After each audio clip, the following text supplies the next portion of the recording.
masyarakat di Aceh gitu, terutama mereka yang memang peduli sama hutan dan juga lingkungan gitu, dan bagaimana mereka itu benar-benar berusaha mencari tahu sampai titik dalamnya, kayak bahkan ada yang contoh kasusnya adalah ternyata lahan konservasi itu bisa dibeli secara bebas oleh siapapun itu, dan bahkan mereka sempat mention kalau sebenarnya ini mudah untuk ditelusuri sama pemerintah gitu. Tapi kenapa nggak dilakukan sampai saat itu, padahal lahan konservasi itu dilindungi gitu. Gimana tanah-tanah lain gitu. Itu sih. Terus sama mirisnya itu adalah karena yang tadi Rizky juga udah sampaikan, sampai surat ke-17 pun itu belum ada tanggapan atau respon resmi secara langsung dari pemerintah. Bahkan ada kalau nggak salah tuh Menteri Lingkungan Hidup dan Kehutanan bahkan kayak memutarbalikan fakta kalau misalnya tidak ada bukti kalau misalnya ada deforestasi kalau nggak salah Miss gitu. Jadi apa ya, mirisnya sih sebenarnya ke situ. Dan kalau kita mau lihat sama bencana alam yang Aceh belakangan ini gitu ya, jadi kita kayak ke-recall aja sih Miss, kayak sebenarnya ini mungkin udah jadi warning yang dari dulu-dulu, tapi kenapa? Karena mungkin nggak ke-blow up atau nggak terlalu dipedulikan sama pemerintah, jadi akhirnya bisa ada bencana besar di Aceh seperti kemarin gitu. Jadi kalau misalnya eh apa ya, disimpulin gitu sih Miss, kalau menurut aku kalau kita kaitin sama komunikasi lintas budaya, lebih ke nggak ada komunikasi yang baik antara masyarakat lokal dan juga pemerintah. Itu sih Miss, sebenarnya ini tuh bisa didiskusikan gitu. Kalau misalnya cuman karena ingin menambah lahan sawit atau perkebunan industri, kenapa nggak bisa pakai tanah lain? Kenapa harus pakai lahan konservasi seperti itu? Makasih Shelby. Ayo siapa lagi?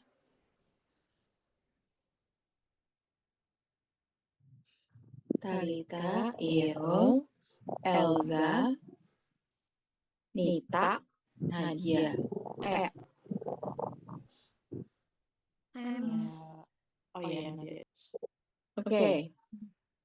Jadi Miss, dari film 17 Surat Cinta ini setelah saya tonton, itu merupakan suatu film dokumenter yang dimana mengangkat isu lingkungan, yaitu terkait kerusakan hutan di Indonesia, terutama yang ada di Rawa Singkil yang ada di Aceh, terus juga adanya isu deforestasi dari Aceh sampai Papua, dan film ini tuh mengikuti perjuangan dari dua tokoh yang dimana mereka itu mengirim 17 surat sebagai bentuk desakan agar hutan itu lebih dilindungi, agar surat-surat itu juga lebih didengarkan oleh pemerintah, karena dari mereka mengirim surat-surat tersebut tuh cenderung tidak pernah didengarkan oleh pemerintah.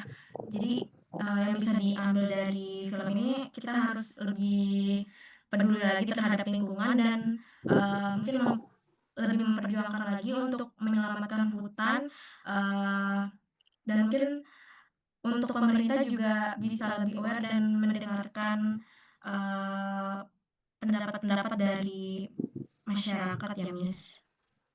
Seperti itu Miss. Makasih Nadia. Irul, Nita, Talita, Elza. Iya Miss.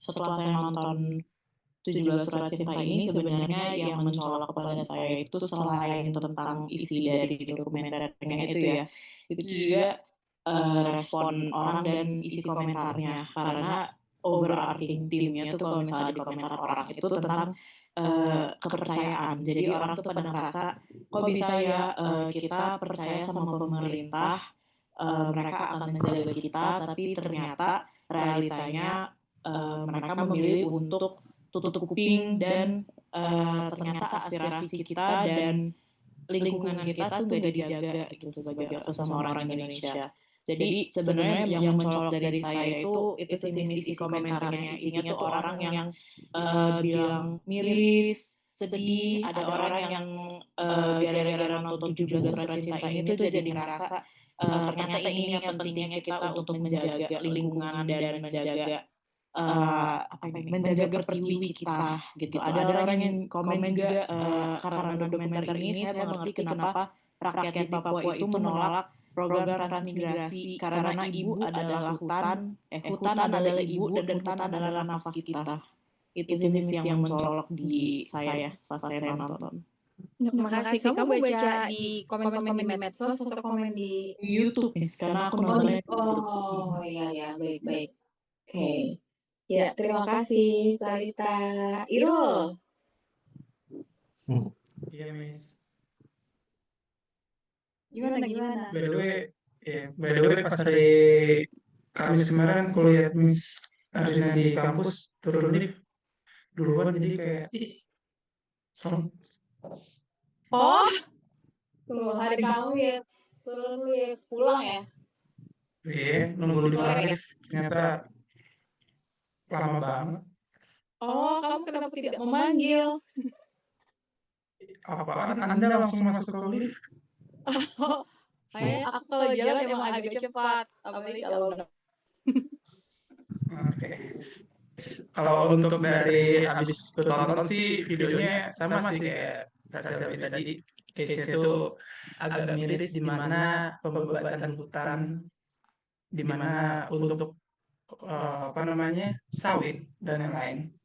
Jadi efeknya sangat-sangat ngerugiin overall warga yang ada di sekitar. Di mana efeknya adalah yaitu kebanjiran, paling gampangnya itu kebanjiran dan apalagi eh, yang paling efek tuh dari penghuni yang ada di situ yaitu kayak orang hutan dan lain-lain. Jadi kalau aku lihat sih gara-gara problematika ini meskipun udah berusaha ngirim surat ke pemerintah yang kalau bahasa kasar surat cinta itu nggak ada efek sama sekali apalagi dari KLH dan lain aktif apa namanya ini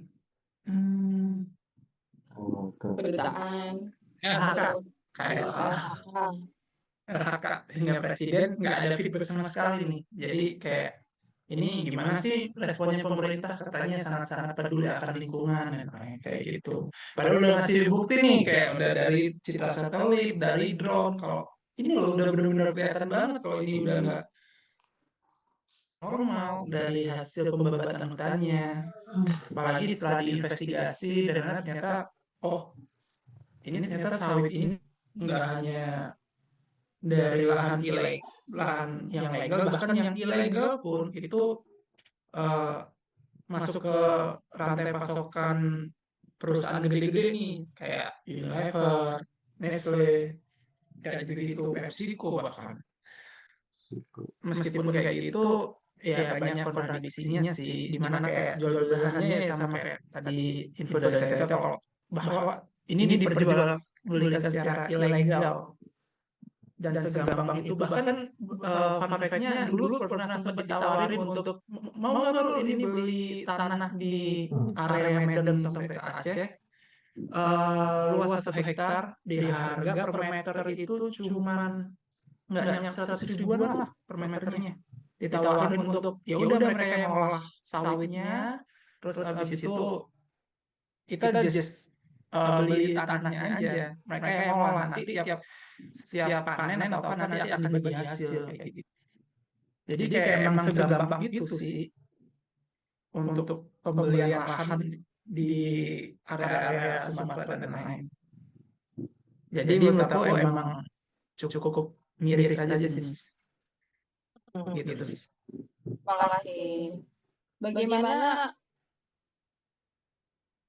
mereka atau kelompok budaya yang terpinggirkan itu mempersepsikan pemerintah atau perusahaan? Dapat nggak di situ?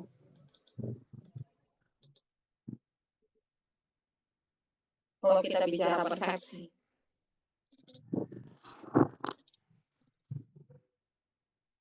Coba yang lain Nita sama Elza yang belum. Gimana? Coba sampai Saya belum nonton. Oh ya, kenapa kamu belum nonton Nita? Baru ingat. Tapi kalau dengar dari cerita teman-teman, sama saya ada baca sedikit komentar-komentarnya di YouTube-nya itu, eee, persepsi masyarakat menurut saya terhadap pemerintah lebih ke kayak nggak ada rasa manusiawinya sih, lebih nggak peduli, cuma mau mengambil keuntungan untuk dirinya sendiri. Oke, ini kan kita ngomongin persepsi mereka terhadap pemerintah, bukan pemerintah memandang mereka. Persepsinya warga terhadap pemerintah, tapi nggak usah dilanjutin, nanti aja kalau Nita udah nonton, oke? Ya, Elza sudah nonton? Sejujurnya saya sama kayak Kanita, Miss, mohon maaf saya belum nonton, cuman dari tadi, review dari teman-teman juga, menurut aku persepsi masyarakat terhadap pemerintah tuh pastinya mereka merasa kecewa dan dikhianati ya, karena, sebagai tanah adat dan juga, tanah kelahiran mereka direnggut begitu saja untuk profit yang, apa ya, hanya menguntungkan segelintir orang. Jadi mereka merasa dikhianati mungkin, gitu sih, Miss. Iya, nanti ini deh nonton dulu ya. Karena kalau mengira-ngira kan kita dari awal udah belajar bahwa baru bisa berkomunikasi kalau teman-teman punya pengetahuan ya. Walau belum pernah ke sana sama sekali, tapi setidaknya pengetahuan teman-teman tentang beberapa wilayah yang terdampak PSN gitu ya. Dalam hal ini misalnya sawit atau untuk bioetanol seperti tebu di Papua itu terjembatani antara lain lewat film. Oke, sebentar. Kalian tuh tinggalnya Jabodetabek kecuali Iru. Iru berarti tinggal di Jakarta ya? Cibubur. Iya, tapi maksudku, iya, ada yang lain yang tidak tinggal di sekitar Jabodetabek? Saya, Miss. Nadia di mana? Di Cilegon, Miss. Oh, di Cilegon. Oke, Cilegon. Ya, siapa tahu ada ya. Jadi sebenarnya ada lagi yang aku mau minta tolong, tapi itu tergantung teman-teman ada di mana. Makanya nggak ngomong lewat WA, minta tolong Hero, tapi nunggu ketemu. Ada satu lagi sih PR-nya. Ntar ya.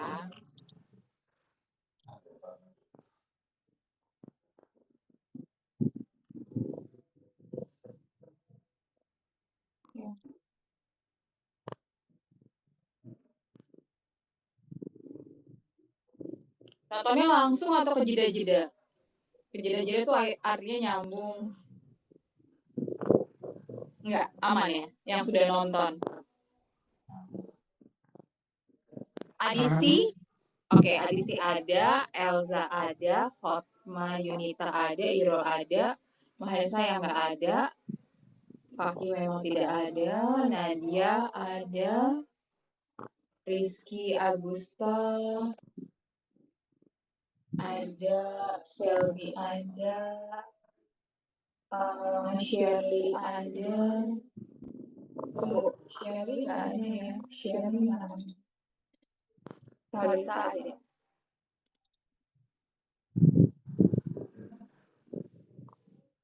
Udah aku udah screenshot teman-teman.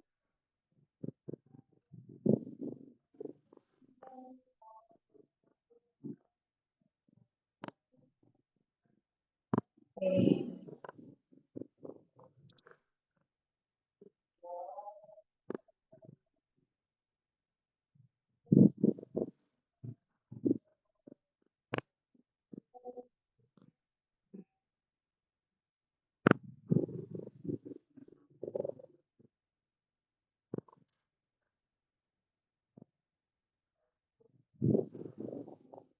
Saya mau share screen, tapi tunggu ya. Bentar.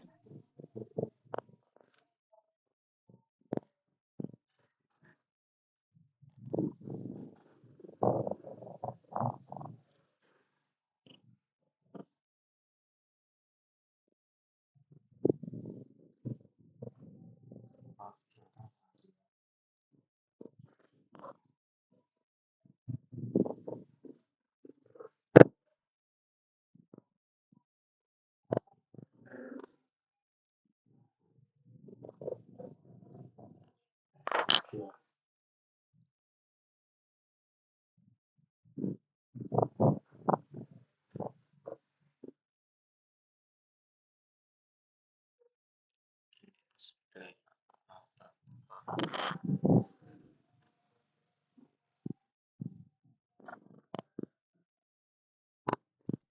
kasih buat teman-teman yang udah nonton. Tapi yang belum, tolong nonton ya. Kenapa? Ada banyak hal sih yang bisa dijembatani dari nonton itu tadi. Oke, kita sekarang mau membahas soal identitas budaya.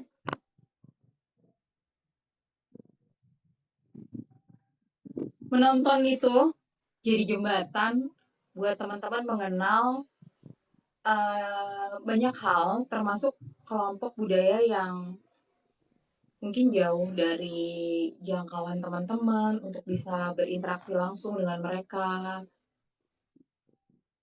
Ya, antara lain sih bisa lewat medium film ya, selain mungkin lewat buku, lewat bahan bacaan lain, lewat diskusi. Ya, selain kemudian yang paling ideal adalah teman-teman bisa interaksi langsung dengan mereka. Tapi tentunya seperti yang disampaikan di pekan lalu, sebelum teman-teman berinteraksi langsung, disarankan kan harus riset dulu ya, supaya tidak asal mempersepsikan apa sih yang sebenarnya terjadi di sana. Tadi itu Talita, Irul, dan beberapa teman-teman yang lain juga sudah menyampaikan kalau mungkin persepsi teman-teman terhadap hutan itu berbeda antara teman-teman yang lahir dan besar di wilayah urban dengan mereka misalnya memang lahir dan besar di wilayah apalagi memang besarkan di hutan. Hutan adalah ibu gitu tadi Talita bilang. Hutan adalah supermarket buat mereka. Hutan adalah ATM-nya mereka. Kalau mereka misalnya anak mereka ada yang ingin sekolah, mereka nggak nyariin uang simpanan mereka di bank atau kartu ATM narik duit di sana, tapi mereka ambil hasil hutan yang ada di sana. Dan itu bagian dari identitas budaya yang kita mau bicarain lebih lanjut dalam pertemuan hari ini. Jadi sebenarnya pemahaman teman-teman tentang bagaimana seseorang atau kelompok budaya tertentu mempersepsikan sesuatu itu membantu teman-teman memahami, tapi tidak pernah bisa benar-benar merasakan apa yang mereka rasakan gitu ya. Kita hanya bisa berempati, tapi tidak pernah benar-benar ada dalam posisi mereka. Sehingga sebaiknya memang teman-teman kalau menyampaikan simpati atau mengungkapkan empatinya teman-teman tidak dengan kalimat seperti saya paham atau saya bisa memahami apa yang terjadi, apa yang menimpa gitu. Nah, itu tidak benar-benar teman-teman tidak benar-benar merasakan. Teman-teman hanya tahu apa yang terjadi tapi tidak benar-benar merasakan apa yang mereka alami. Kebingungan mereka, kalau mereka beranggapan misalnya roh nenek moyang itu masih tinggal di sekitar hutan, tinggal di bukit-bukit, tinggal di gunung. Kalau kita meninggal nanti roh kita akan pergi ke sana. Lalu ketika gunung atau hutan itu dieksploitasi gitu, dieksplorasi, lalu muncul pertanyaan-pertanyaan kayak kemana, kasihan dong, kemudian roh nenek moyang kita bingung, gak ada tempat lagi untuk dalam tanda kutip pulang dan lain-lain. Dan ya kalau teman-teman menyimak misalnya antara lain penuturan suku Aiwu gitu ya, suku Ainu itu bilang kayak ya itu bagian dari identitasnya mereka, sama kayak ketika teman-teman bertanya apa arti komodo buat warga yang tinggal di Pulau Komodo, itu berbeda dengan wisatawan yang datang, foto, lalu pergi. Maknanya beda. Jadi bagaimana teman-teman memaknai berbagai hal di sekitar teman-teman, bagaimana teman-teman memaknai apa yang terjadi, itu sangat bergantung pada identitas kelompok budayanya teman-teman. Dan ini benar, rawa singkil yang digambarkan dalam film itu, kemudian kita tahu daerah itu juga yang terkena banjir bandang di Sumatera bagian utara pada akhir 2025 itu. Jadi saya juga nggak tahu apakah Karubana yang ada di dalam film ini, ya, fotografer perempuan ini juga sempat pada saat kejadian itu sempat putus kontak, dan tapi akhirnya bisa selamat. Jadi seminggu lebih ya putus kontaknya karena dia juga lagi ada di Aceh Tengah, lagi sama teman-teman di sana. Terus akhirnya mereka bisa menyelamatkan diri dengan berjalan kaki sekian hari tanpa persiapan ya. Karena kan pada saat kejadian itu kan nggak ada yang siap ya teman-teman ya. Lokasi juga tidak sedang di rumah, sedang di jalan. Mungkin kalau beberapa teman-teman ada yang, apalagi yang tinggal di kawasan bencana, kemudian menyiapkan tas siaga bencana dan lain-lain. Tapi kan belum tentu situasinya pada saat bencana itu datang, yang tidak pernah ketahuan kapan teman-teman ada di rumah dan membawa tas itu. Gitu sih. Jadi film itu buat saya penting buat teman-teman tonton untuk semakin bisa mengetahui, setidaknya ya, bisa lebih mengenal bagaimana kelompok-kelompok budaya lain mempersepsikan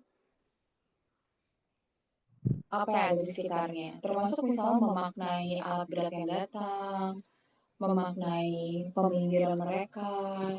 Apakah benar itu bisa selesai hanya dengan dialog? Jangan lupa 2 tempat yang dijadikan sampel dalam film adalah 2 lokasi yang sudah punya rekam jejak panjang, pernah punya masa menjadi daerah operasi militer. Ya nggak?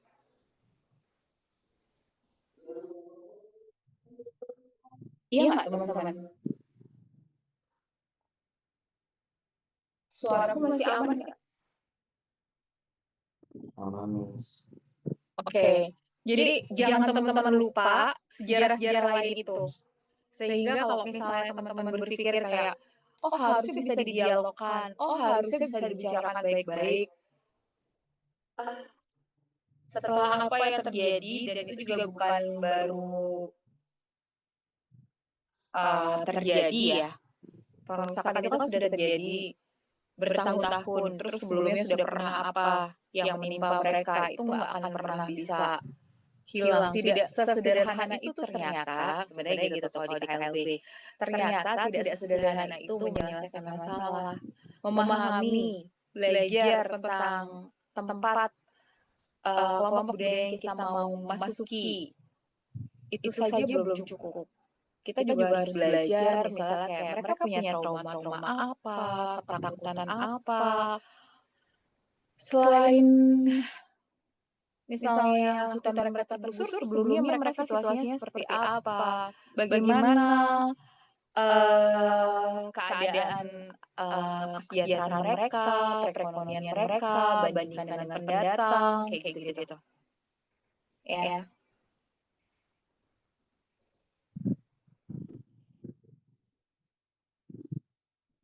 Kalau di aku sudah berubah. Agak mepet. Nah, identitas itu apa? Kalau sederhananya, menurut Gardiner, definisi diri seseorang, bagaimana Anda mendefinisikan diri Anda sebagai individu yang terpisah, berbeda, termasuk perilaku, keyakinan, dan sikap. Dan itu nanti akan ada penjelasannya lagi soal apa yang kemudian mempengaruhi perilaku mereka, kayak sikap. Bertahun-tahun mereka kalau sakit perut ya seperti yang digambarkan dalam film itu kan, tinggal ngambil batang pohon tertentu, mencecap-cecapnya, terus kemudian itu obat sakit perut gitu. Ada pengetahuan-pengetahuan lokal yang diwariskan. Kemudian misalnya mereka tuh kalau ke hutan nggak bawa bekal air, karena mereka punya pengetahuan soal pohon-pohon atau batang pohon mana saja yang menyimpan air. Jadi kalau kita bicara bagaimana teknik bertahan hidup gitu ya di hutan, oh mereka katam. Dan itu diwariskan secara turun-temurun. Kita konteksnya bicara tentang suku Aiwu yang di Papua gitu ya. Sementara Anda bayangin bagaimana rasanya banjir aja kan sedih ya. Saya tidak tahu apakah teman-teman punya pengalaman banjir. Banjir aja sedih. Tapi bayangin kalau tempat kalian tuh nggak pernah, rumah Anda tuh nggak pernah tergenang air, nggak tergenang air. Jadi saya nanti ingetin saya ada tulisan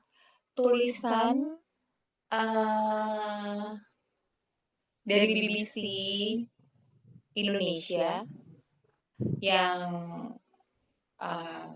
dapat hibah Pulitzer, cerita tentang banjir di Pantura. Jadi ada kutipan warga yang buat saya tuh jadi kayak amfibi, saya ingat banget.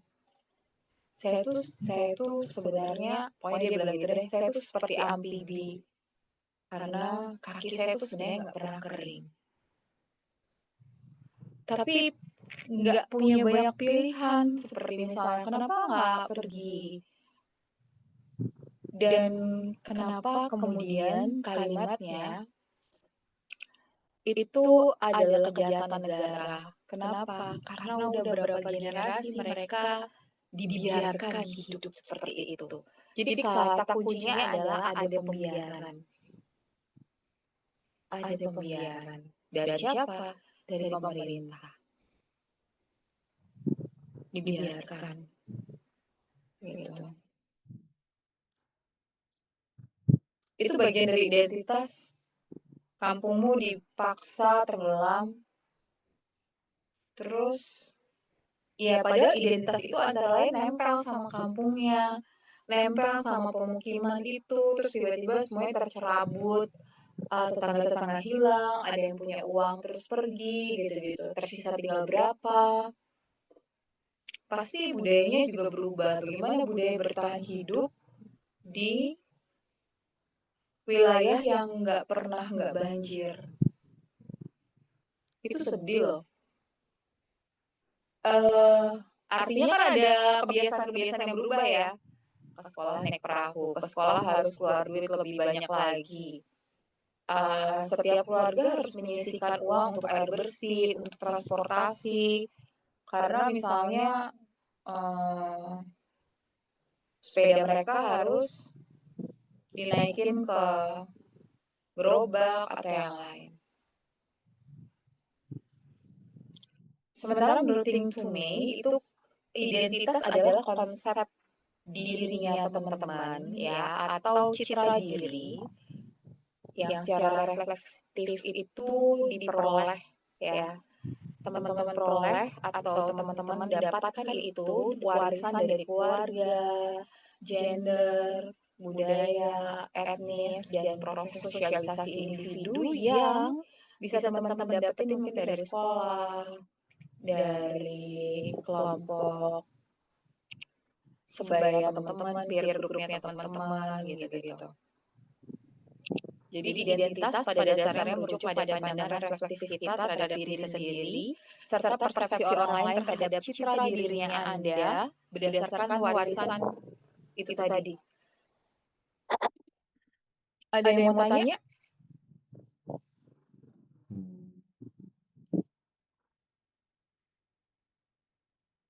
Belum lama kan ada Cengben ya, upacara ziarah kubur ya kalau saya bukan ziarah kubur, upacara menghormati leluhur. Nah, kalau kita lihat sebenarnya itu lebih erat kaitannya sama budaya. Ada yang tetap melakukan itu, sebenarnya lucu-lucu kan, tetap melakukan itu, tapi secara visual kita bisa lihat dia perempuan berhijab. Tapi dia melakukan itu misalnya sembahyang di depan meja persembahan gitu ya. Bagian dari penghormatan budaya dan leluhur asal tempat dia, akar budayanya dia berasal. Walau misalnya sekarang mungkin sudah memeluk Islam gitu misalnya, tapi itu tidak melunturkan,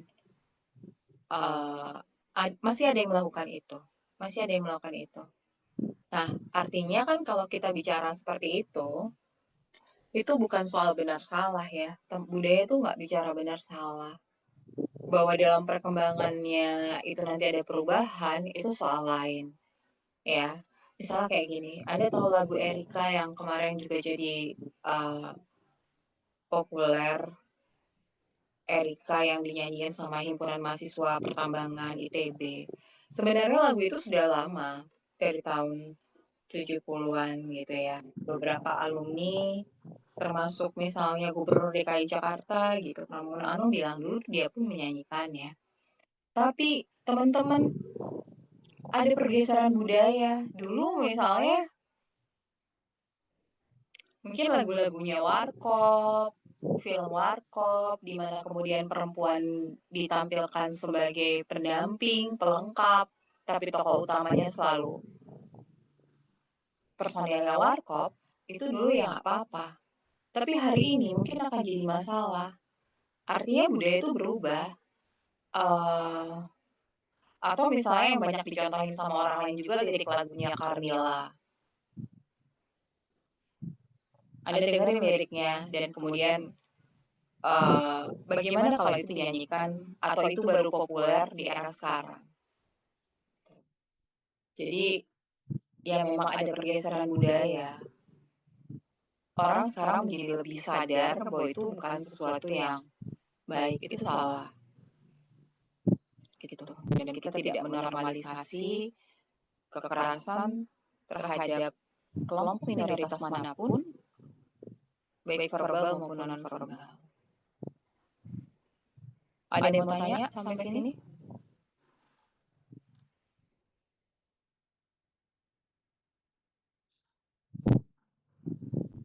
Yang lebih lengkapnya, ya sama aja sih. Identitas budaya itu konstruksi sosial. Ini lebih kompleks.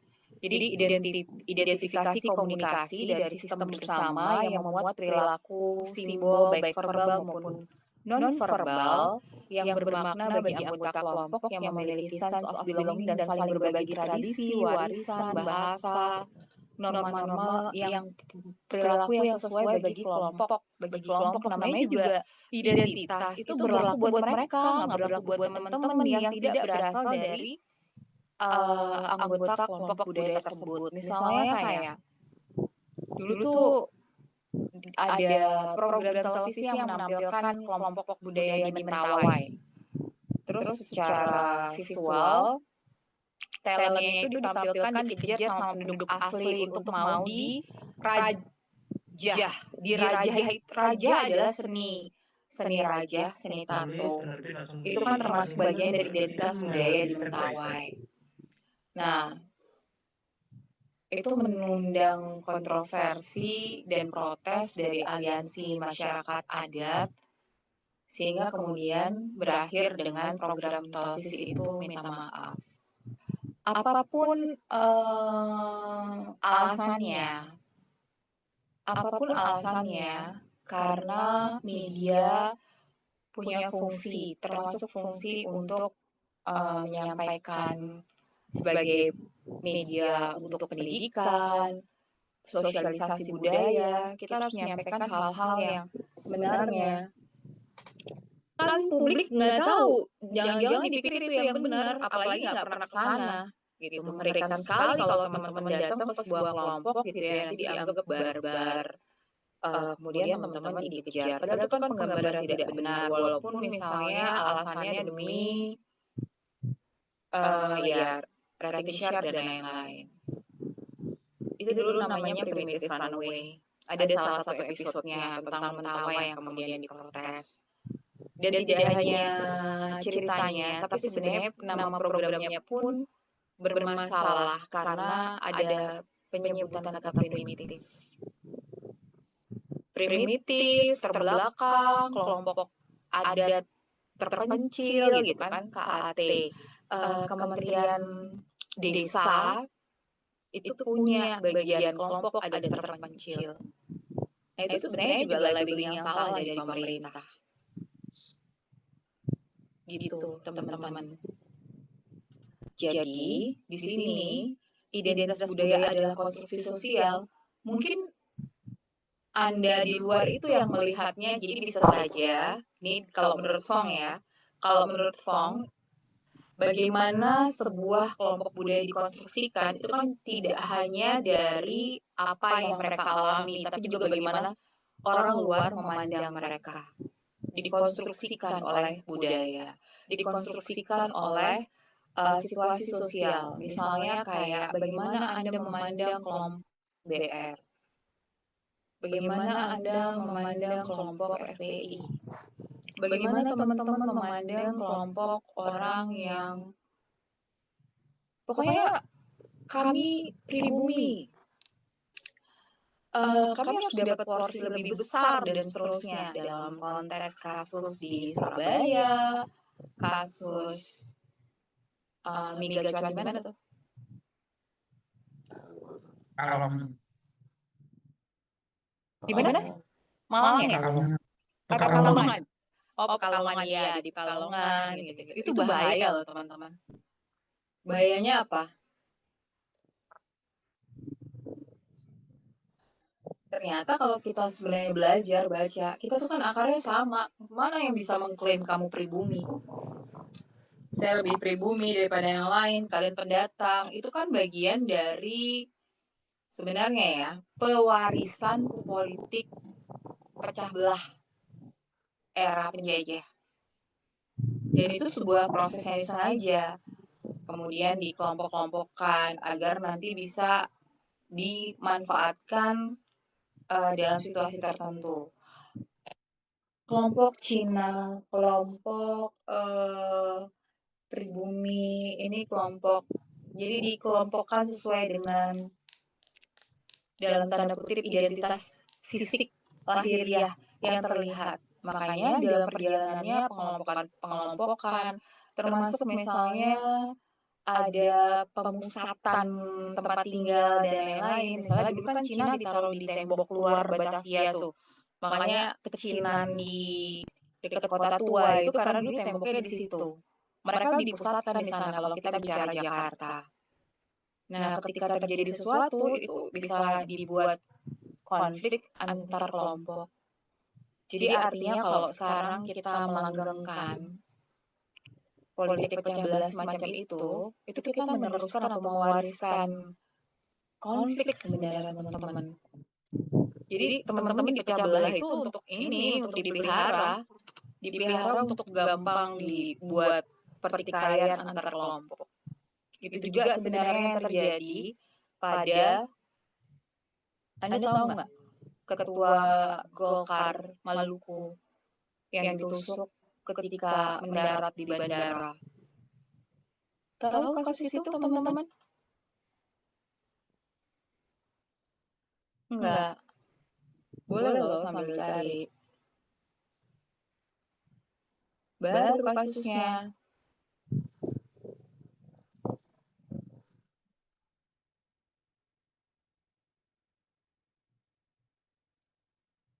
Ada ketemu.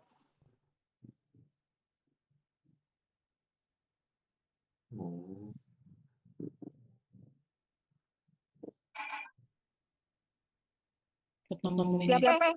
Iya. Gimana? Apa yang ditemuin Talita?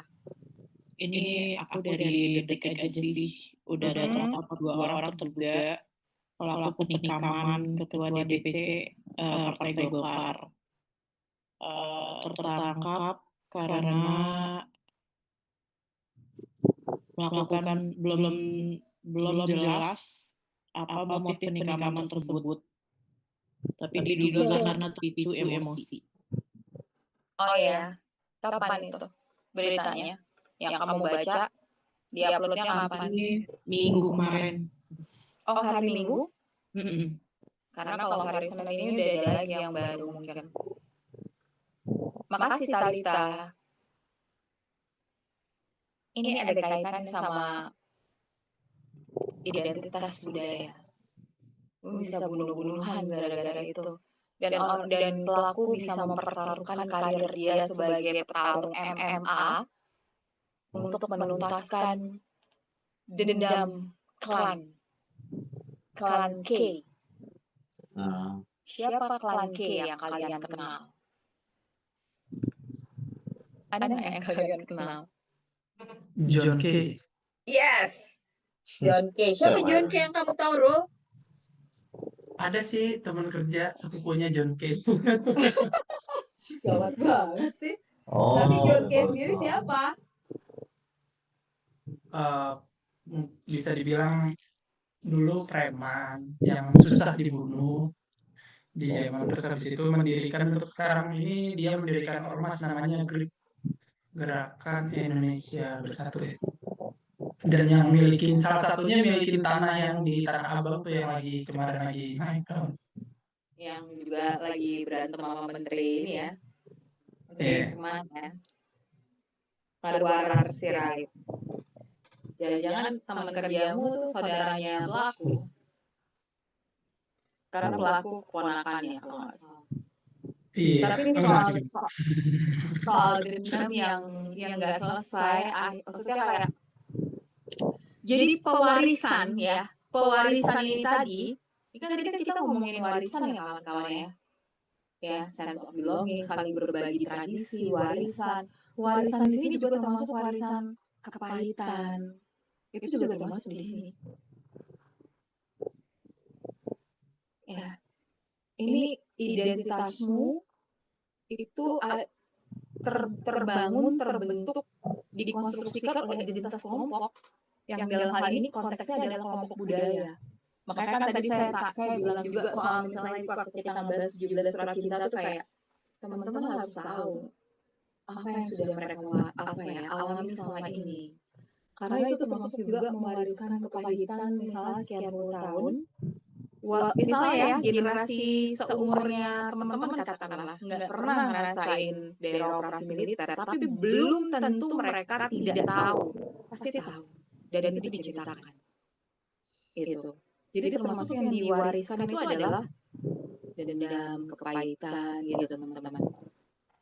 Dan artinya itu termasuk warisan intangible ya, tak benda yang kemudian juga harus teman-teman tahu bahwa situasinya tuh tidak sesederhana yang teman-teman kira. Dan itu dahsyat loh. Ketua partai besar di wilayah Maluku mendarat di bandara dan dia tusuk beberapa tusukan ya. Beberapa tusukan pasti dendam. Meninggal di tempat. Di bandara. Di depan banyak orang. Dan ya saat itu sih dia berhasil lari ya. Maksudnya nggak ada yang kemudian, kalau lihat videonya itu dahsyat sih. Nggak ada yang kemudian misalnya bereaksi kayak petugas keamanan atau apa ya, oke lah itu di daerah. Tapi saat itu juga lagi banyak orang. Itu ada keluarganya menjemput. Jadi di depan mata banyak orang. Dan pilihan di depan mata banyak orang itu juga bagian dari tindakan komunikasi loh teman-teman. Ya, itu menyampaikan ada simbol sendiri lewat tindakannya dia di matanya polisi, itu dia membunuh. Tapi di mata orang komunikasi itu namanya tindakan komunikasi. Ada hal lain di luar apa yang dia lakukan hari itu, dia ingin menyampaikan, ingin mengkomunikasikan, gue berani loh di depan orang banyak, hati-hati berurusan sama kelompok budaya saya. Itu nggak selesai. Nggak, ini Pak, ini nggak sederhana, gimana cara nyelesainnya? Apakah kemudian misalnya dihukum gitu? Kan kemarin-kemarin juga ada persoalan semacam ini, kemudian ada hukuman 15 tahun penjara. Nggak menyelesaikan konfliknya. Ini kan kita bicara konflik, teman-teman. Konflik budaya, konflik antar kelompok budaya, gitu. Kamu bayangin anak muda itu mempertaruhkan masa depannya, tapi dia meminggirkan semua itu. Ada sense of belonging, gitu. Walaupun dia sendiri mungkin ya, kan masih muda tuh, diceritain kayak gitu. Nanti kalau tidak ditangani dengan benar, anak-anak korban gitu ya, anak korban atau keluarga korban itu punya warisan lagi. Itu ada persoalan melukai harga diri, dihabisi persis depan umum, kayak gitu-gitu teman-teman. Ada hal-hal yang teman-teman mungkin nggak lihat. Ini lebih dari sekadar membunuh. Kenapa harus membunuhnya di depan orang banyak, kayak gitu-gitu. Itu kan menunjukkan keberanian. Keberanian untuk melakukan sesuatu yang salah ya. Tapi buat mereka benar versi mereka. Makanya kan ini kan versi mereka, norma-norma perilaku yang sesuai dengan konteksnya, bukan sesuai dengan norma umum ya, sesuai dengan kelompok mereka.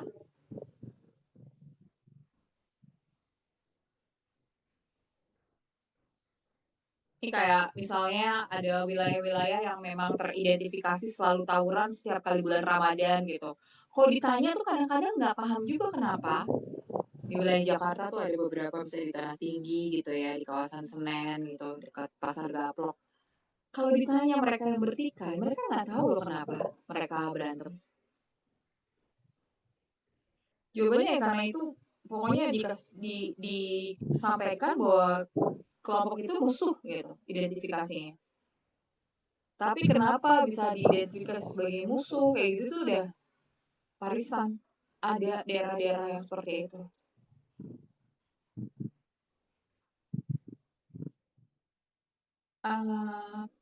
Ada teman-teman yang mau menanggapi, jadi di situ kalimatnya verbal maupun non verbal. Nggak banyak bicara, tiba-tiba dimatiin, ditusuk di depan banyak orang. Non verbal.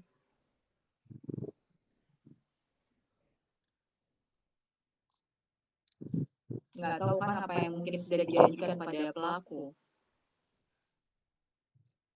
Dijanjikan akan dibereskan di proses hukumnya atau apa gitu sampai dia seberani itu. Ada yang mau menanggapi? Teman-teman yang lain tahu apa yang saya omongin? Nanti itu sebenarnya harus belajar atau baca lagi sih soal John Kay kayak gitu-gitu supaya teman-teman tahu bisa ya ada orang tuh yang benar-benar mewariskan, ada dalam tanda kutip, saya tidak, jangan teman-teman sebut itu perang ya, karena pada masa 2000-an itu media juga sempat salah menyebutnya itu sebagai perang suku. Padahal ya jangan sebut itu perang, teman-teman. Kalau apa yang terjadi sekarang gitu ya, Iran, Amerika, itu perang. Tapi kalau ini enggak, itu konflik antar suku. Dengan penggunaan istilah yang salah, kita justru makin mengobarkan permusuhan antara mereka. Dan permusuhan itu diwariskan. Pernah nggak? Itu anak-anak di Aceh, anak-anak di Papua itu mewariskan itu, teman-teman. Dan apalagi yang terbaru kan ada insiden lagi ya di daerah di kawasan puncak di Papua. Ada beberapa banyak orang meninggal, termasuk diantaranya anak-anak. Konflik selalu menyertakan atau mewariskan, ya hidup nggak akan pernah sama lagi sih. Gitu. Ada yang mau tanya, teman-teman, atau menanggapi? Kalau nggak ada, kita pindah. Aku nggak tahu gimana caranya teman-teman nonton ini ya, tapi kalau ada festival-festival film Uni Eropa, festival film yang digelar sama, kedutaan atau misalnya ini tuh waktu itu digelar, di festival film muslim sebenarnya. Ini kan kalau ada festival film seperti itu kan selalu gratis ya, teman-teman. Kenapa saya suka ngomongin film ya? Anda bisa googling sendiri sih untuk tahu ini film tentang apa, tapi ini based on true story. Pada akhirnya, konflik itu atau perang dalam hal ini, dalam film ini film baru, teman-teman. Coba deh cari tahu. Dan film ini bagus sekali. Dalam konteks komunikasi lintas budaya itu relevan banget.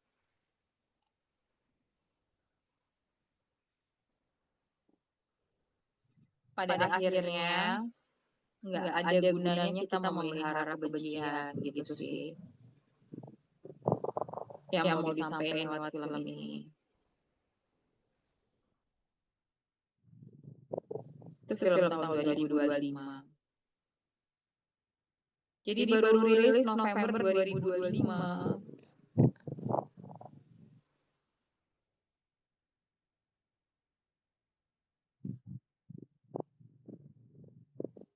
Gitu. Ada nggak yang cari tentang film ini? Jadi kalau ada film-film kayak gini tuh mesti tonton soal Palestina.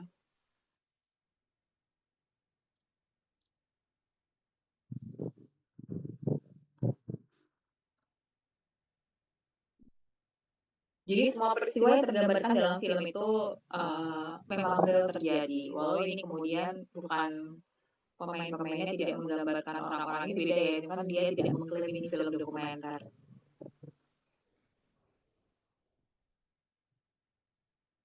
Jadi ini mulai dari si bapak-bapak yang di samping pengantin perempuan, itu dari dia kecil perang sudah berlangsung, dari dia masih punya bapak gitu, perang sudah berlangsung. Dulu dia ikut turun ke jalan juga dan seterusnya, tapi lama-lama dia mulai apatis. Sekarang ternyata sampai dia tua, istrinya juga sudah meninggal, sampai anak-anaknya menikah, sampai anak-anaknya kemudian juga ada yang punya anak, situasi tidak berubah, malah makin buruk.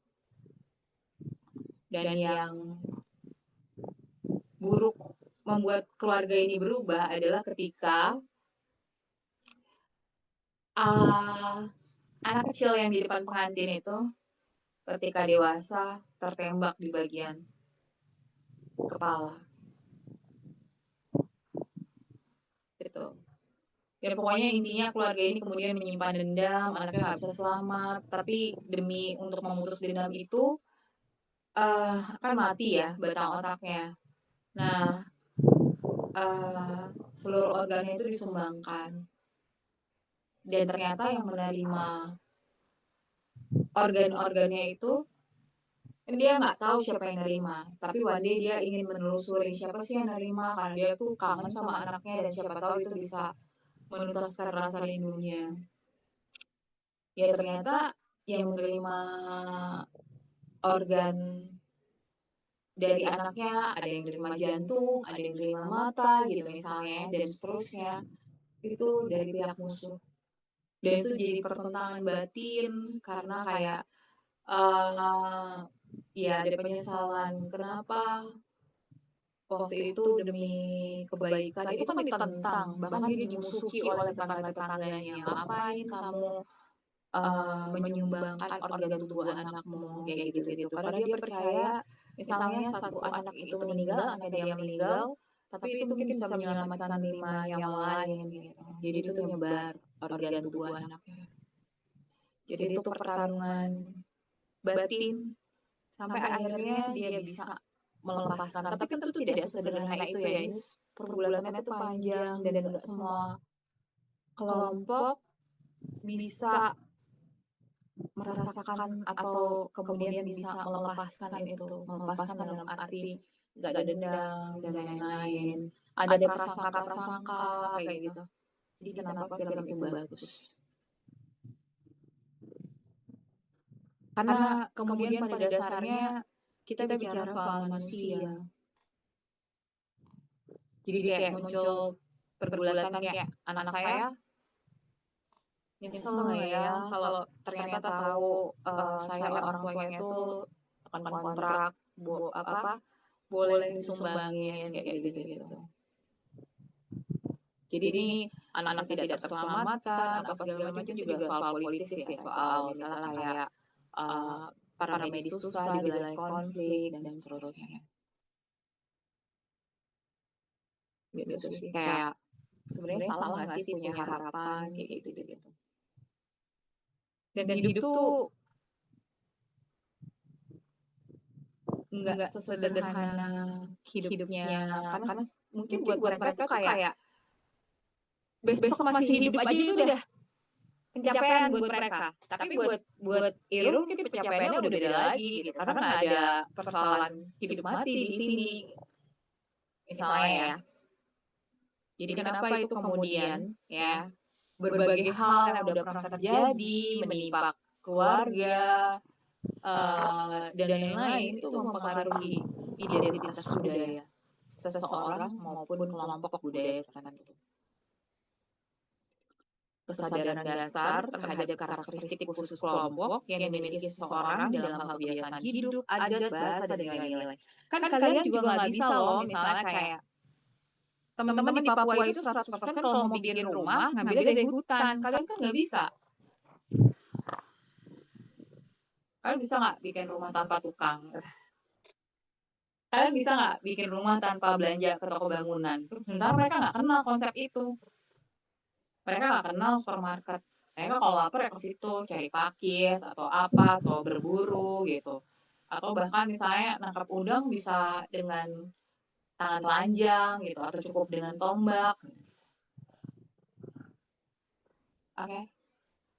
Jadi jangan pernah lupa bahwa value dari sebuah kelompok budaya itu juga bergantung pada apa yang sudah mereka alami. Gitu, teman-teman. Apakah mungkin kelompok budaya itu begitu sangat. Jadi apa yang penting buat mereka? Mereka nggak penting. Yang penting kamu tetap hidup. Mereka nggak penting masalah pencapaian yang lain dan seterusnya.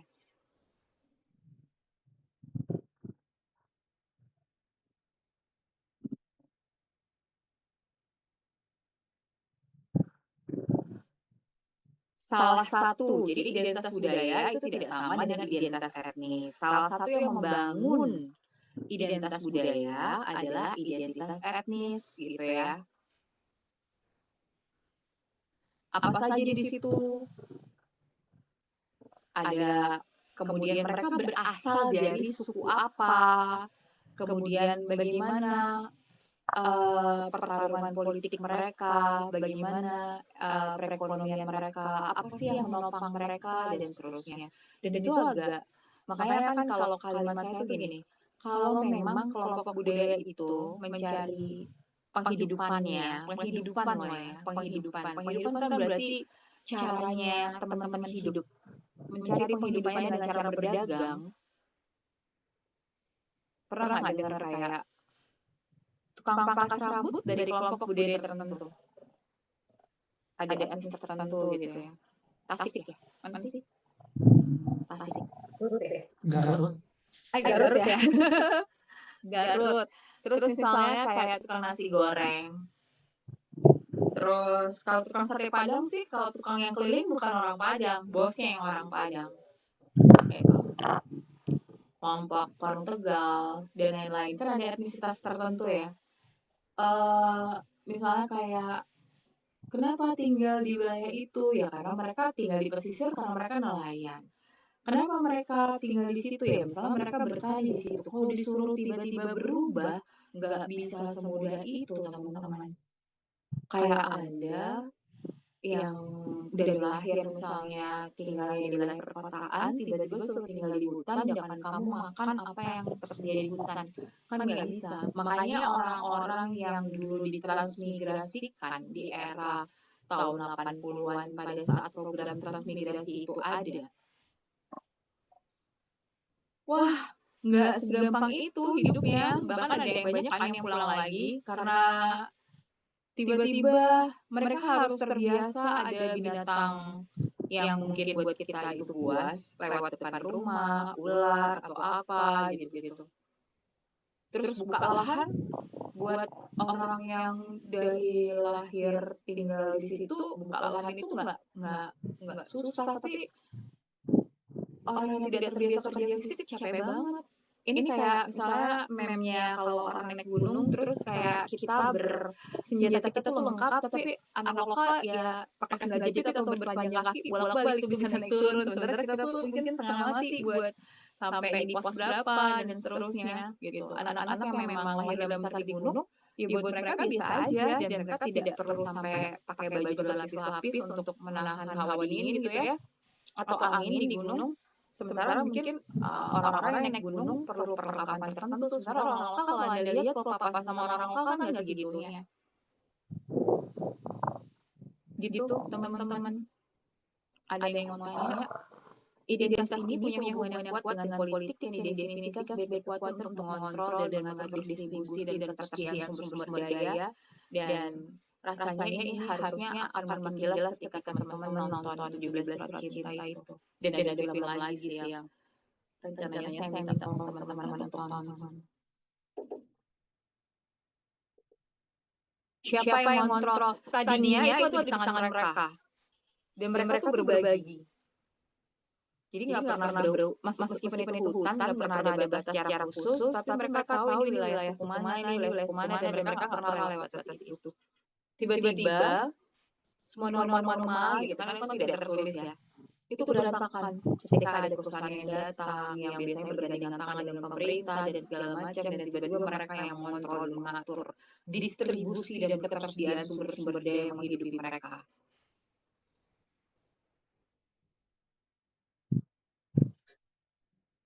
Jadi kenapa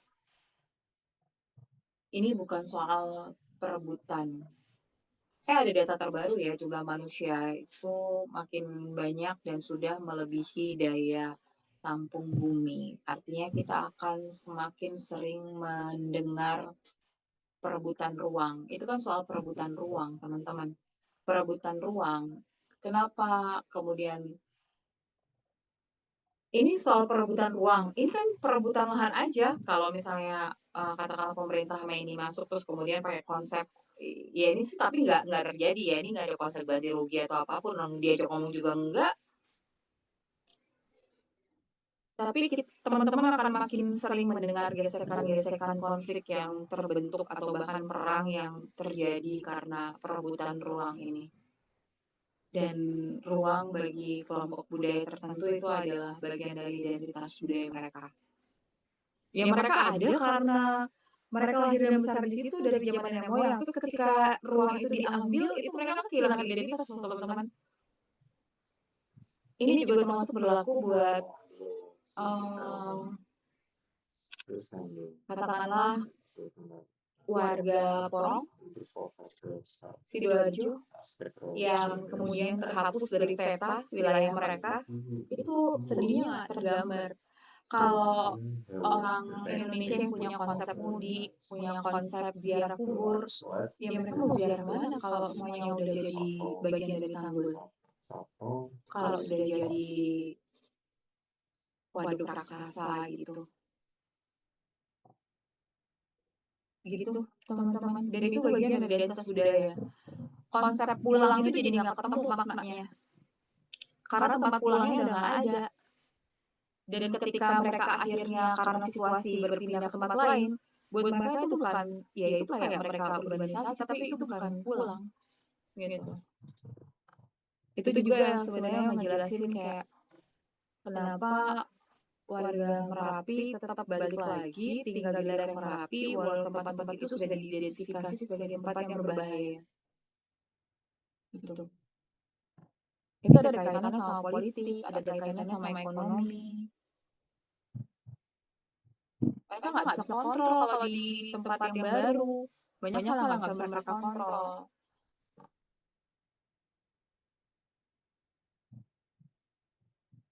Nah, ini antropolog ya, ada Mas Geger Rianto. Mas Geger ini juga banyak studinya soal dulu sih kenalnya karena sama-sama studi soal Lapindo, kayak gitu. Indigenous people atau masyarakat adat dalam hal ini kalau yang teman-teman tonton di 17 Surat Cinta itu hanya ada yang di Aiwu ya, karena kalau yang di Rawasingkil itu tidak termasuk masyarakat adat, dia cuma warga lokal. Itu adalah dua hal yang berbeda ya. Masyarakat yang punya keterikatan dengan suatu tempat. Tempat yang dimaksud mencakup tanah, laut, air. Mereka punya kontinuitas sejarah yang artinya mereka sudah hadir di tanah mereka bahkan jauh sebelum kehadiran negara. Jadi makanya coba ya, teman-teman juga lihat bagaimana mereka mempersepsikan negara atau pemerintah atau bagaimana negara dalam hal ini mereka mempersepsikan Indonesia. Mereka tuh ada lebih dulu sebelum ada konsep negara dan lain-lain. Tiba-tiba mereka tanah mereka diambil dan seterusnya ya. Termasuk kalau konsepnya Kementerian Desa, kalau mereka mau dianggap WNI dan punya KTP, mereka harus memeluk agama tertentu. Padahal itu kan problemnya warga di sana itu menganut kepercayaan. Ada banyak kan seperti itu. Misalnya kayak Baduy. Baduy kan kalau ketemu Baduy yang Islam itu kan terpaksa karena mereka pengen anak mereka sekolah. Mereka pengen anak mereka hidup lebih baik. Kalau enggak kan mereka akan terus mengalami diskriminasi. Gitu. Dan itu terjadi. Jadi pemerintah atau negara dalam hal ini mendiskriminasi warganya sendiri itu terjadi. Gitu teman-teman. Jadi bagaimana mereka memandang tempat nggak sesederhana kayak ini aku kasih uang, tapi itu tidak terjadi ya dalam konteks yang teman-teman tonton. Kalaupun dikasih uang itu juga nggak sesederhana itu.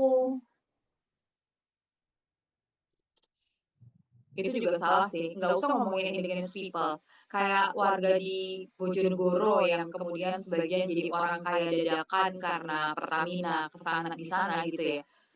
Dapat duit banyak, tiba-tiba pada punya Pajero, tiba-tiba rumahnya jadi rumah yang berbeda, mirip seperti rumah-rumah gedongan di perkotaan gitu ya.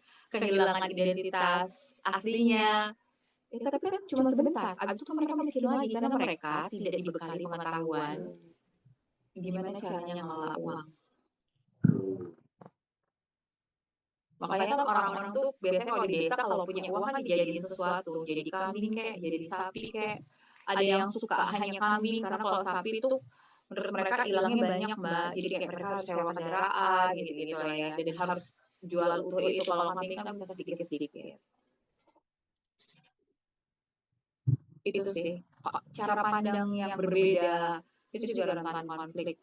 Dan saat ini di seluruh dunia sedang terjadi peminggiran massal terhadap masyarakat adat, suku aborigin kayak gitu di Australia. Jadi kayak hampir di semua tempat masyarakat adat yang mulanya menghuni tempat tersebut tiba-tiba jadi orang asing di tanahnya sendiri. Dan kadang-kadang pendekatannya adalah pendekatan kekerasan. Nah biasanya itulah yang membuat mereka mewariskan value kekerasan itu. Rasa sakit hati, melihat atau diceritain bagaimana mungkin orang tuanya dulu meninggal, kakeknya meninggal karena dibunuh, kayak gitu-gitu tuh yang itu diwariskan dari generasi ke generasi. Jadi yang diwariskan bukan cuma kayak kalau misalnya kita mau memulai masa tanam, kita harus ada tim mongso gitu, atau ada penanggalan khusus petani, tapi juga ada soal-soal lain. Gitu teman-teman, ada yang mau tanya nggak?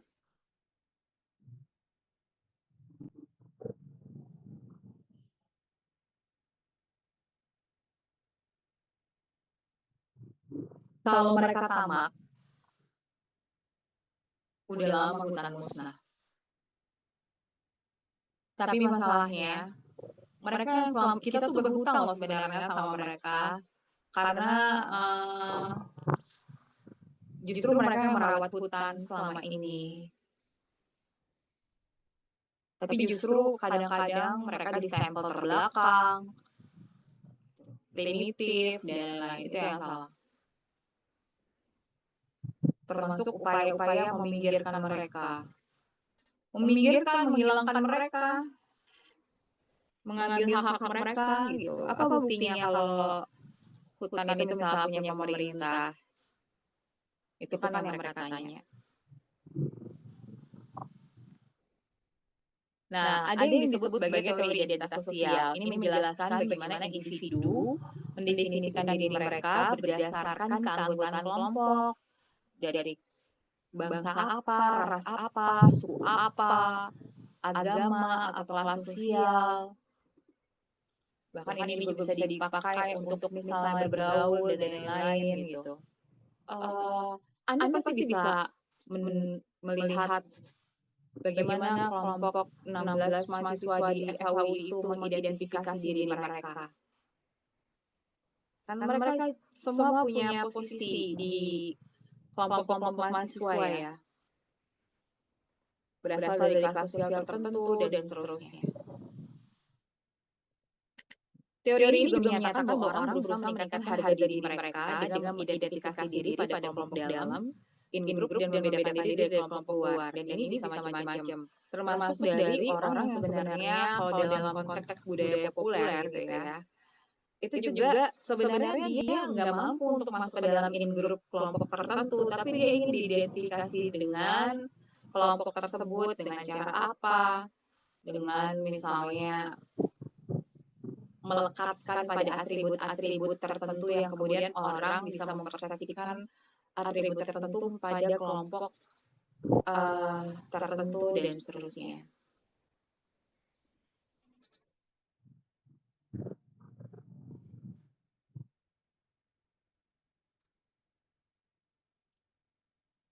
Jadi teori identitas sosial itu tujuannya untuk menjelaskan proses kognitif yang terjadi di kepala kita dan kondisi sosial yang mendasari perilaku antar kelompok, terutama yang berkaitan dengan prasangka, bias, diskriminasi. Nah, warisan-warisan, termasuk warisan-warisan pengalaman tidak menyenangkan, cerita-cerita bagaimana kelompok mereka dipinggirkan, itu kan belum tentu 100% benar ya. Bagaimana kemudian cerita itu bisa melanggengkan konflik, seperti misalnya antara Sampit dengan Madura, itu kan melahirkan pengungsi sampai hari ini di kawasan Jawa Timur.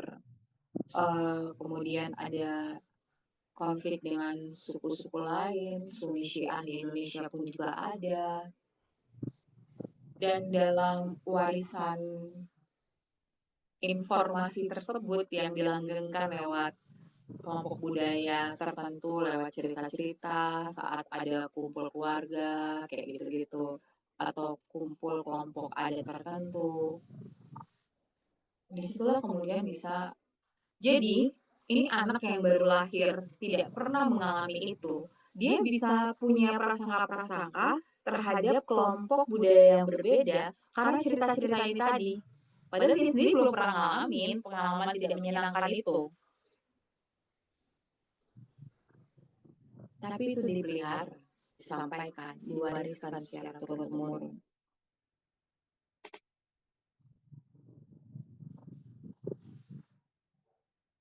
Kayak perang antar gangster, atau misalnya kayak sederhana aja, bagaimana keluarga itu misalnya,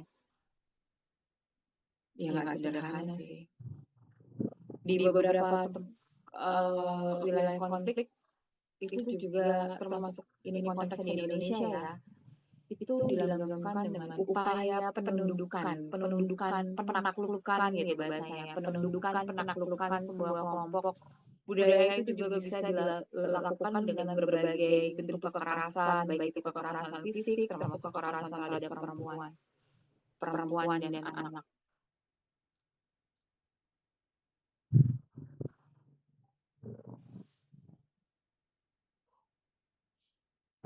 Jadi kalau dalam konteks, kenapa keponakannya John Kay itu mau mempertaruhkan masa depan dia?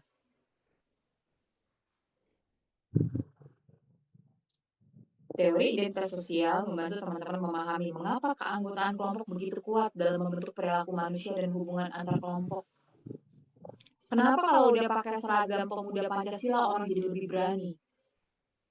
kenapa kemudian kalau sudah berhimpun misalnya, kan kadang tuh kan ada dialog-dialog gitu ya antara influencer dengan atau konten kreator dengan penjaga parkir gitu di minimarket gitu kan, sekarang kayak ada kan kayak gitu-gitu terus kayak, "Ini resmi Bang?" "Iya resmi." "Resmi dari mana?" "Emang ada seragamnya?" Kayak gitu-gitu. "Ya seragam nggak ada sih, tapi ini resmi. Resmi dari mana?" "Dari FBR." Terus yang wawancara ketawa juga sih. Tapi bagaimana mungkin dia sendiri sebenarnya tidak punya keberanian itu, tapi ketika bergabung dalam kelompok dia merasa padahal itu salah kan. Dia jadi lebih berani. Berani mengklaim, "Gue yang punya tempat," bahkan yang punya lahan, yang punya usaha itu berhutang pada dia, "Nggak bisa nih, bisa ditutup nih, bisa diapain nih, kalau kemudian mereka nggak dapet jatah," dan seterusnya.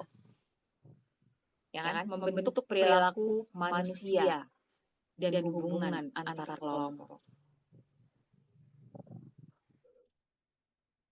Dan konflik itu ya, itu nggak bisa selesai tuh, oke, hukumnya berjalan, tapi hukum berjalan tuh nggak akan menyelesaikan konflik budayanya, kalau nggak juga jalan dalam konteks bagaimana menyelesaikan konfliknya ya. Karena itu juga jadi ada paralel secara hukum, kemudian ini proses, melalui hukum, tapi kemudian kan ada perasaan-perasaan nggak adil gitu-gitu tuh terceritakan. Apalagi ya teman-teman, kalau kemudian saya tidak tahu sih karena saya nggak membaca lebih detail lagi soal selain kakak korban ada siapa lagi di sana, tapi yang jelas dia dijemput keluarga. Saya nggak tahu apakah ada anak kecil yang melihat gitu ya. Apakah itu anaknya, keponakannya gitu. Kalau ada, itu melekat sampai seterusnya. Mewariskan kebencian kelompok itu teman-teman. Dan itu harus dilawan dalam konteks tidak dipelihara ya. Prasangka bias diskriminasi. Kan harusnya ada upaya-upaya komunikasi, memutus mata rantai kebencian itu, gitu-gitu. Sebenarnya kalau teman-teman ada yang udah nonton film Senyap belum? Film Senyap itu bicara tentang kelompok warga di Serdang Bedagai, Sumatera Utara, yang merupakan keturunan dari orang-orang yang dimusnahkan pasca 65. Jadi sebenarnya setelah 65 itu ada banyak sebenarnya sih kalimatnya genosida. Orang-orang yang dibunuh tanpa ada proses pengadilan. Jadi mereka dituduh misalnya komunis, dituduh terlibat atau apapun itu ya, antek-antek atau apalah. Tapi nggak pernah ada proses pengadilan yang membuktikan. Itu sesederhana kayak kamu ketemu orang di jalan gitu, atau misalnya karena udah dikasih kepercayaan untuk bisa menghabisi orang, dan itu warga antar warga ya kalau Anda tahu. Ini sederhananya saya bicaranya kayak gitu, tapi kalau mau lebih lengkap memang harus nonton dan cari tahu sendiri. Itu kan mewariskan tokoh utama dalam film itu Adi Rukun. Itu kan nggak pernah melihat langsung, tapi dia diceritain oleh ibunya, bapaknya yang sekarang udah pada saat film itu dibuat itu film dokumenter. Pada saat film itu dibuat sudah demensia gitu ya. Tapi mereka sempat mewariskan itu. Dan Adi Rukun juga cerita ke anaknya yang bahwa kalau apa yang kamu pelajari tentang G30 SPKI di buku-buku sejarah itu salah gitu. Itu yang mereka harapkan kan sebenarnya cuma permohonan maaf dari pemerintah. Kayak Jugunianfu gitu ya, bagaimana perempuan-perempuan di Indonesia pada masa pendudukan Jepang itu dijadiin apa ya bahasanya, perempuan pemuas penjajah gitu, atau orang-orang Jepang yang di sini, itu kan mewariskan sampai ke generasi-generasi berikutnya teman-teman. Ada film apa lagi ya? film dokumenter latar belakangnya di Solo tentang 2 perempuan, aku lupa namanya, judulnya. Tapi bahwa kemudian perempuan-perempuan itu tidak disebutkan secara lugas dalam film bahwa mereka adalah pasangan lesbian, tapi nenek-nenek itu merupakan pasangan karena apa? Karena misalnya di penjara bertahun-tahun pada masa Orde Baru, mengalami kekerasan fisik dan seterusnya tanpa tahu kesalahannya apa, tanpa ada proses pengadilan. Nah, berbagai latar belakang yang saya ceritain itu yang kadang-kadang teman-teman harus tahu sebelum memutuskan kayak kenapa ya orang ini begini, kenapa teman-teman jadi tadinya tuh kayaknya saya pernah cerita deh. Joshua Oppenheimer, sutradaranya Senyap itu kayak sempat mikir kenapa sih orang-orang di sini tuh kalau ngomong tuh takut. Ternyata mereka pernah mengalami ini. Padahal dulu Joshua nggak pengen bikin tentang apa yang terjadi pasca 65, dia pengen bikin karena mereka kan kebanyakan kerja jadi pekerja sawit. Tapi orang-orangnya pada takut ya. Kenapa takut? Kalau Anda, misalnya bapak Anda hilang, kakak laki-laki Anda hilang misalnya, istri Anda hilang, Anda tetap harus melanjutkan hidup dan mengubur atau menghilangkan jejak mereka dalam keluarga Anda. Mereka kan pada masa itu misalnya anaknya siapa dititipin ke siapa, punya nama baru dan seterusnya. Gitu teman-teman. Ini kalau fiksinya, Surat dari Praha. Tapi itu sebenarnya jadi kayak tadi yang film soal Palestina itu teman-teman. Jadi itu berbasis kisah nyata, tapi dia nggak bilang itu dokumenter. Itu tapi orang-orang yang terlibat gitu waktu syutingnya di Praha itu ada nonton. Orang-orang yang sebenarnya jadi kayak orang Indonesia yang pada masa itu sekolah di luar dan nggak bisa kembali, stateless karena peristiwa 65. Padahal mereka nggak terlibat apapun, tapi tiba-tiba dicabut semua hak-haknya, nggak bisa pulang lagi. Itu tuh sedih banget. Kecuali kamu memang pengen pergi ke luar negeri ya, dan tinggal di sana. Ini kan enggak. Orang tadinya cuma mau ke luar negeri untuk belajar, tiba-tiba nggak bisa pulang sama sekali. Bahkan ketika orang tuamu meninggal, kamu nggak bisa pulang, dan seterusnya itu dahsyat. Nanti cari aja Surat dari Praha. Yang main Julie Estelle. Gitu, Tio Pasukadewo, kayak gitu. Oke.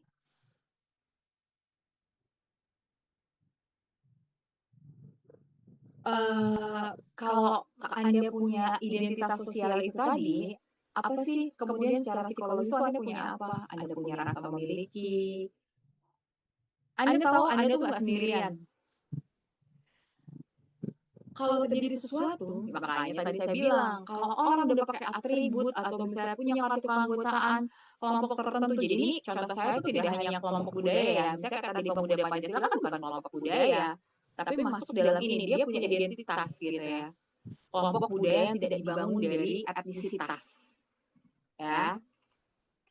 Punya rasa memiliki, menukar rasa keterikatan, persatuan, jadi lebih berani. Coba dia individu nggak masuk dalam kelompok identitas itu. Nggak berani dia petentang-petenteng, menguasai lahan parkir tertentu, bisa minta jatah-jatah. Kan itu biasanya mereka nggak cuma minta menguasai lahan parkir ya, tapi kayak setiap usaha di wilayah yang menjadi wilayah operasinya mereka tuh harus setor kayak gitu-gitu. Jadi punya keberanian-keberanian nggak akan mereka miliki kalau mereka nggak masuk dalam kelompok itu. Gitu. Terus kemudian jadi punya tujuan. Tergantung nih kelompok apa. Kalau fanbase K-pop ya tujuannya apa gitu ya. Makanya kan kadang-kadang yang di Indonesia bisa kalau bisa punya kelompok-kelompok buat charity gitu-gitu. Tergantung tujuan kelompoknya apa. Dan itu bisa membantu ya kayak sekarang nih ya, misalnya VD udah nggak ada, tapi ada kelompok fanbase-nya yang meneruskan cita-cita VD, sehingga kemudian ada tagline VD tetap hidup atau apa gitu. Terus kemudian mereka misalnya tujuannya kayak berbagi ke kelompok penyandang kanker dan seterusnya. Jadi balik lagi sih, tergantung tujuannya. Dan apakah kemudian anggota kelompoknya itu merasa fit in, merasa bisa masuk ke dalam value kelompok itu dan seterusnya. Kalau dia merasa bisa masuk ke situ, dia eee, bisa bertahan, nggak keluar. Tapi ada juga ya, misalnya ya, ada tulisan juga yang kemudian dapat hibah Pulitzer soal kelompok asli di Halmahera. Ceritanya sama. Jadi sebenarnya cerita yang teman-teman tonton di 17 Surat Cinta itu juga terjadi di wilayah-wilayah lain. Nah, salah satu caranya karena keluarga ini diintimidasi, dia nyelamatin anak pertama dan anak keduanya diasuh sama warga kampung. Dan itu pasti mereka punya value yang beda karena kan kemudian ada yang hilang sekian tahun dia udah nggak sama ini. Jadi dia tentu berbeda dengan adik-adiknya walaupun saudara sekandung bapak ibu, tapi adik-adiknya masih diasuh di hutan, tentu tidak sekolah formal. Sementara dua kakaknya ini dititipin ke keluarga yang tinggal di kampung, gitu. Itu pasti punya value yang berbeda, punya pengalaman yang berbeda, gitu-gitu. Ini kayak Baduy dalam atau Baduy luar. Kalau udah nggak ngerasa bisa fit in Baduy dalam, ya silakan keluar.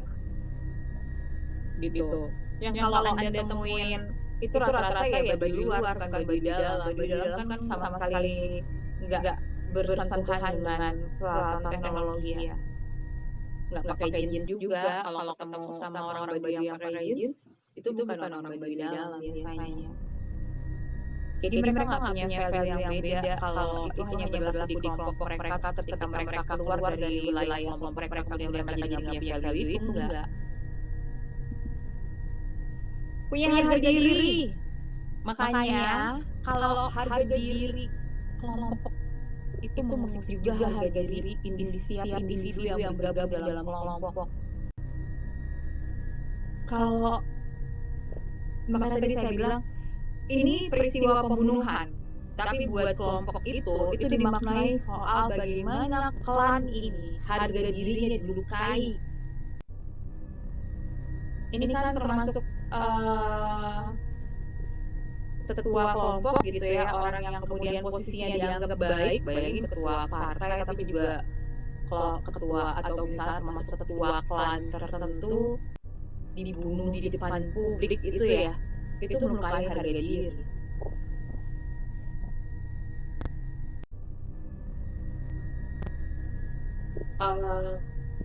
Ada hal-hal yang mereka bisa dapat sebagai individu, terus mereka bisa dapat ketika bergabung dalam kelompok. Dan ketika kelompok ini atau salah satu dari mereka anggota kelompoknya terusik, itu seakan-akan Anda kayak ngajak ribut orang lain dalam kelompok tersebut. Dan itu yang pemahaman ini yang kemudian juga digunakan oleh pelaku yang misalnya ingin menguasai kelompok tertentu. Cara melukai sebuah kelompok ini dipakai di setiap perang, konflik, perkosa perempuan yang ada dalam kelompok tersebut. Itu hancur harga diri kelompok tersebut. Tidak terkait langsung secara relasi, tapi ya itu bagian dari mereka gitu, teman-teman ya ADC.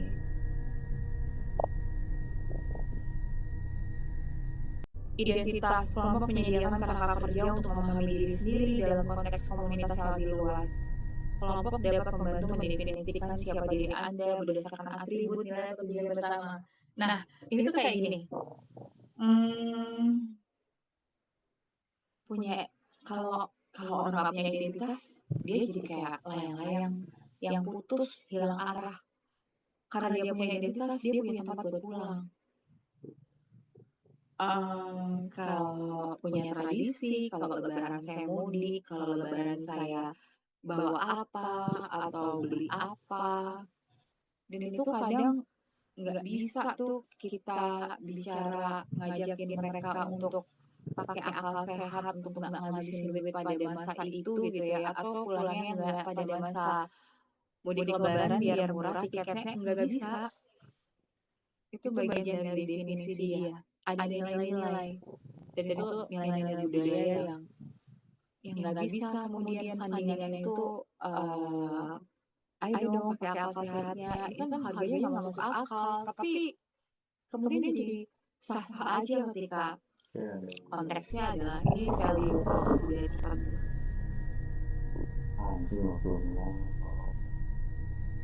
Tujuannya itu bisa beda-beda ya. Kalau tadi tujuannya Pemuda Pancasila, tujuannya FPI, tujuannya FBR, tujuannya misalnya konteksnya ini kelompok TNI, kelompok polisi itu kan juga kelompok budaya teman-teman. Suku Ayu gitu, atau kelompok-kelompok yang lain itu tergantung tujuannya apa. Nah kalau misalnya salah satu value dari kelompok itu adalah menjaga hutan gitu ya, bahkan tuh mereka bisa aja tuh konteksnya rela menukar nyawa untuk mempertahankan hutan itu. Artinya kalau hutan itu hilang, saya jadi nggak punya identitas, saya juga hilang. Dan itu luar biasa buat sebuah kelompok budaya. Gitu teman-teman. Anda tahu film ini? Pernah dengar?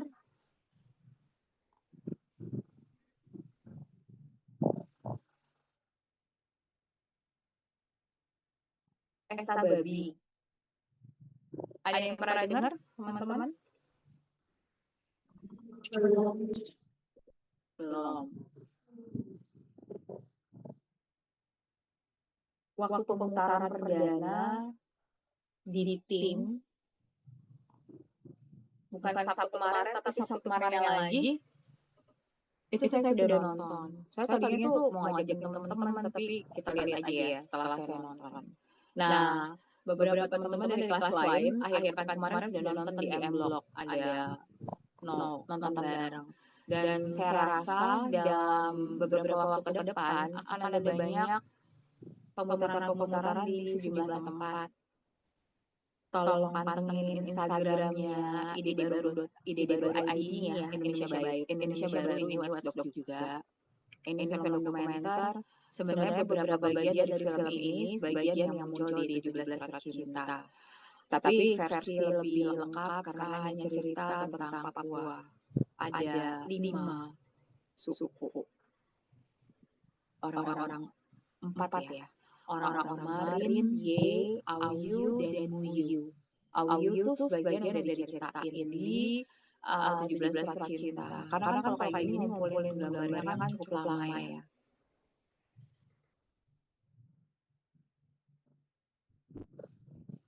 Saya berharapnya sih teman-teman nonton. Cuma masalahnya ini nggak bisa ditonton di YouTube karena nggak ada. Jadi dulu tuh senyap jagal itu juga tidak ada di YouTube. Jadi dulu tuh saya kalau mau mahasiswa pada nonton terus saya kemudian bikin nobar. Baru sekian tahun kemudian itu ada di YouTube. Yang bikin tuh sebagian orang Indonesia, sebagian orang asing. Nah yang orang asing tuh sejak film itu dibuat nggak pernah bisa masuk sini lagi. Tapi itu ya film yang menceritakan apa yang terjadi pada tahun itu. Saya sih berharap teman-teman nonton, dan kalau teman-teman bisa nonton, kita diskusikan ya. Terserah ada di mana aja. Itu ada di beberapa kota di Indonesia pemutarannya. Ada sejauh ini sih jadwalnya baru yang keluar sampai sekitar akhir April ya, baru sampai 24-25 April. Tapi teman-teman pantengin terus ya. Karena tadinya sih saya berharap bisa nonton itu, teman-teman buktiin teman-teman bisa nonton gitu ya. Itu lebih detail lagi sih. Karena itu relevan sekali dengan mata kuliah ini. Gimana? Itu tawaran saya. Kalau teman-teman berhasil nonton, sulit enggaknya? Ini kan belum ketahuan nih. Saya juga sambil mantengin Instagramnya mereka. Makanya tadi saya sempat tanya, teman-teman tuh ada di mana? Nah, nanti misalnya siapa tadi, Nadia ya? Iya, Miss. Yang di Cilegon ya. Nanti kita lihat ya, karena itu juga ada di sejumlah kota lain. Atau di sini yang lain sebenarnya. Tapi coba itu dulu ya. Boleh nggak sih? Ya kalau nanti akhirnya nggak dapet, ya kita lihat lah, kita sama-sama lihat gitu. itu memberatkan atau tidak. Itu bisa di akhir pekan kayak gitu-gitu kalau ada. Kalau nggak ada kita ganti film lain yang mungkin kalian tonton. Yang pesta babi, Miss, Iya, atau senyap? Kalau pesta babi udah kelewat semua sih untuk yang April. iya, pasti dia akan ada nobar lagi. Hmm. Kalau ada lagi ya, aku juga bantu kasih tahu teman-teman ya. Ide baru. Kalau enggak, kalau tidak, antara itu atau menolak punah. Tapi dua-duanya itu pasti konsepnya nobar. Menolak punah. Itu nggak ada di YouTube juga, modelannya akan nobar. Dua-dua. Iya, ini ada di kayak Kalimantan Selatan, Indramayu, Kebumen, yang setelah tanggal 20 ya. Jadi, teman-teman pantengin aja, pasti ada infonya. Ini kan kalau setelah tanggal 20, ya nggak ada lagi sih di Jakarta, ini ada di Rekang, Jember, Minahasa Utara, Surabaya, Kebumen, Indramayu, Lamongan, Medan. Mari kita lihat. Karena pasti akan ada lagi nanti infonya. Gitu, teman-teman. Itu masalah tidak?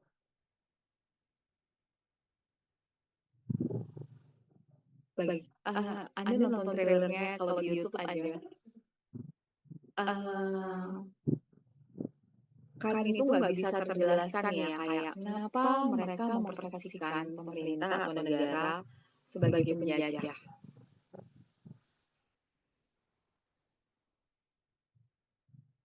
Itu jadi kayak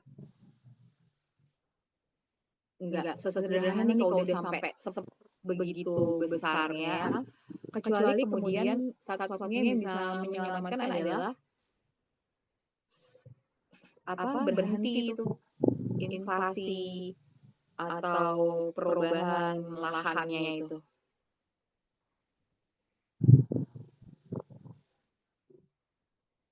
Itu Kak.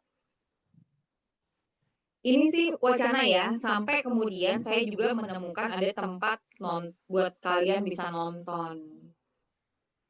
Kalau ternyata nggak bisa ya saya nggak jadi gitu, oke?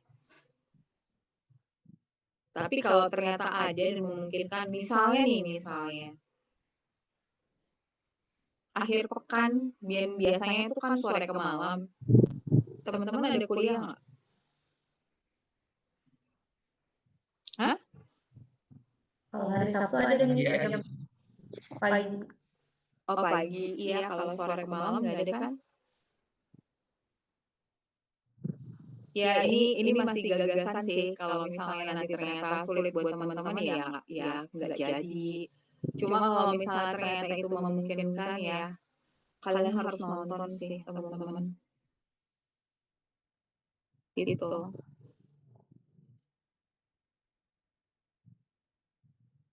Kalau menolak punah itu bicara soal kita fast fashion ya, itu kan budaya juga.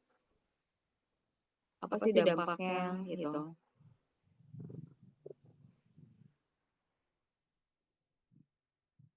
Oke. Ada yang mau tanya, menanggapi diskusi apapun itu? Terus kalau nggak salah minggu kemarin mau di-spill ini ya, gambaran UTS kalau nggak salah gitu. Iya, tapi aku belum dapat jawaban dari Bu Mirana. Nanti karena mereka juga lagi bicarain kurikulum, nanti kalau misalnya udah dapet, aku ingat tapi belum dapet jawaban. Nanti kalau udah dapet jawaban aku sampaikan ke teman-teman ya. Karena kalau memang terus kemudian saya tuh membayangkan kalau ini kemudian nggak harus sama soalnya dengan kelas lain. Tapi dugaan saya sih begitu ya, dugaan saya sejauh ini karena tim pitching di KLB di semester ini, kecuali semester regulernya kan semester kemarin.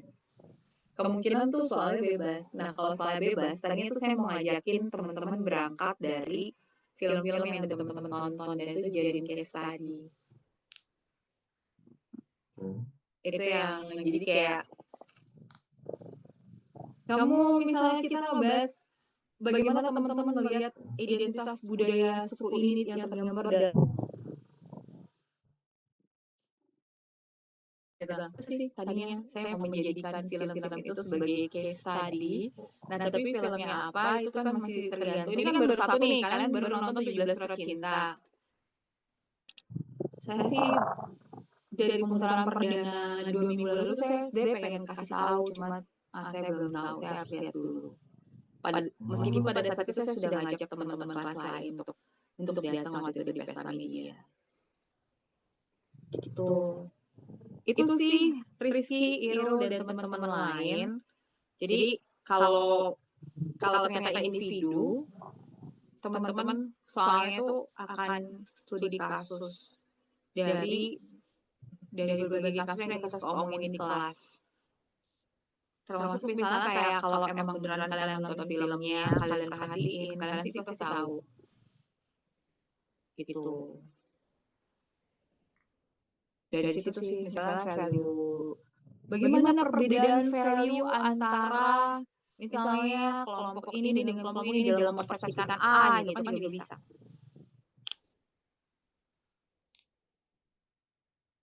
Nanti kalau ternyata akhirnya nggak bisa si ini ya pesta babi.